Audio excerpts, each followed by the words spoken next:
ఏంది యాక్ట్ ఏం చెప్తున్నాను? వర్క్ మ్యాన్ కి ముందు ప్రయారిటీ ఆ శ్రమశక్తి ఏదైతే ఉందో దాన్ని డబ్బులు ఇచ్చిన తర్వాత మిగతా పేమెంట్ చేయాలని చెప్తుంది. మీరు జిఎస్టీ కడతారు 300 కోట్లు, బ్యాంక్ కడతారు 150 కోట్లు, బ్యాంకులకి ఏమో రీపేమెంట్ చేసి 600 కోట్లు, రైల్వే కడతారు, ఎన్ఎంటీసీ కడతారు, కట్టమని అన్నాం. మేము కట్టదు దాంట్లో 50 crores అడ్జస్ట్ చేయాలి. అదర్వైజ్ చేత కదా మేనేజ్మెంట్ వదిలేసి వెళ్ళిపోమని అడుగుతుంది. Somebody will come. అది శాలరీ కూడా ఇవ్వకపోతే మీరు ఎందుకంటే కంపెనీ అడగడం అవసరమా? సీట్లో కూర్చొని శాలరీ ఇవ్వాలంటే కరెక్ట్ కాదండి. ప్లస్ సీట్లు ఖాళీ చేయండి. డీపీ వెళ్ళిపోయాడు రిజైన్ చేసి. ఎంతమంది రిజైన్ చేస్తారు? రిజైన్ చేయండి. 9% రాయగా run the company. At least per day sales 3 crores మీరు పక్కన పెడితే 90 crores వస్తుంది. 90 crores full salary for all employees. కావాలని ఈ నెల నెక్స్ట్ డే మీరు 1525 crores సేల్స్ చేసి కూడా ఈ 2 రోజులు కనీసం 340 కోట్లు ఉంటుంది ఇవాళ రేపు. అయినా సరే మీరు శాలరీ మాకు ఇవ్వట్లేదంటే because of wantedly create the problem. కాబట్టి మీరు మిమ్మల్ని ఆన్సర్ చేయమని చెప్పడం కాదు, మీరు యాజ్ ఎ వర్క్స్ ఇన్ఛార్జ్ గా పైన మాట్లాడి మాకు ఎట్టి బస్సు కూడా శాలరీ ఇవ్వాల్సింది.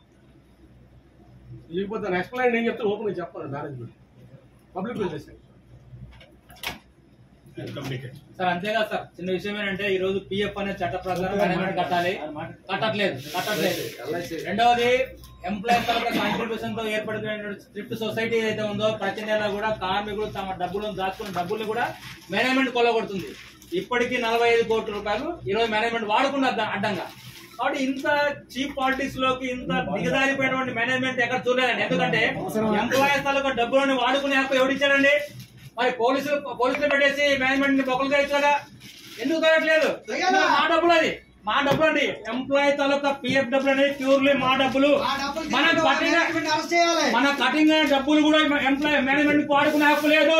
వాడుకునే హక్కు లేనప్పుడు ఎందుకు మేనేజ్మెంట్ ని ముద్దాయిగా ఫిక్స్ అయ్యట్లేదు? ఈ రోజు పోలీసులు పెట్టి పాలకాస్తున్న మేనేజ్మెంట్ మా డబ్బులు ఏవైతే దాచుకునేటప్పుడు కొల్లగొడుతున్న మేనేజ్మెంట్ ని ఎందుకు పోలీసులు అరెస్ట్ చేయట్లేదు? ఇది వాస్తవం కాదా? 45 కోట్లు అండి. గత 4-5 నెలల నుండి పిఎఫ్ ఈ రోజు ఎంప్లాయీస్ అలాస్ అయిపోతున్నారు. లోన్స్ రావడం లేదు. ఒక పక్క శాలరీస్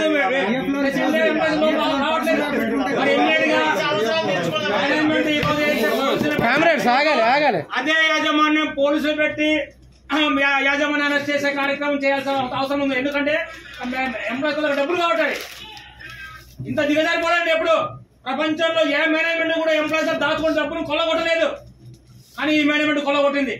కాబట్టి ఇన్ని దుర్మార్గాలు పాల్పడుతున్న మేనేజ్మెంట్ ఏం అవసరం అయితే మీరు చేయండి సార్. మీ చేతుల్లో లేకపోవచ్చు, కానీ టాప్ మేనేజ్మెంట్ ఉండొచ్చు. ఎంప్లాయీ రోజు ఒక్కొక్కరు కూడా చాలా ఇబ్బంది పడుతున్నారు.